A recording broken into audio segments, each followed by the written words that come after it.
বিয়ে করছি। আমার স্বামীরে বারবার বলে ডিভোর্স দে, ডিভোর্স দে। আমার স্বামীর আমি বলছি আমি ডিভোর্স দিব না, কারণ আইন এমন হয়েছে যে যে বলবো ডিভোর্স দে তার টাকা দিতে হবে।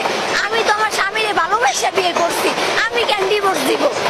আমার স্বামী আমাকে লিখতাছে তুই বাসায় চইলা যা। স্বামীর মতো স্বামী হইলে আমার সাথে চইলা যাইতো। আমি আমি জব নিছি, আমি ওরে বলছি আমি ফোন ইউজ করুম না, আমি তো ওরে ফোন দিয়া দিব। আমি টেস্টি ট্রিতে জব নিছি, 10,000 টাকা স্যালারি, আমাদের বাসার ওইখানে। আমি বলছি তুমি শুয়ে বইয়া খাইও, ওই 10,000 টাকা দিয়া সব চইলা যাইব।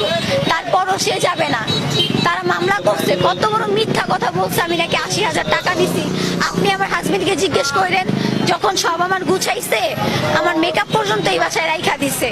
যখন আমার বাসার মানে আমার যা কিছু আছে সব যখন প্যাকেট করতেছিল, আমার স্বামী আমার সাথে ছিল, আমার শাশুড়ি আমাকে মারছে।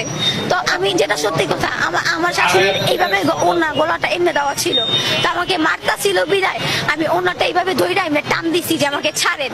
যখন আমার মুখ ধইরা এমন করে চিপ মারছে যে তোর মাইরা ফেলবো, তখন আমার হাতে ফোন ছিল, আমি ফোনটা দিয়া মাথায় একটা বাড়ি দিছি। এইটা আমার ভুল, আমার শাশুড়িকে, এটা আমার ভুল, আমি আমার ভুল স্বীকার করতেছি। কি আমার স্বামী আমাকে কখনোই মারে নাই, আমার স্বামী আমাকে অনেক ভালোবাসে। আমার দেবর দেখছেন না, আপনি একটু মিডিয়ার সামনে আসেন।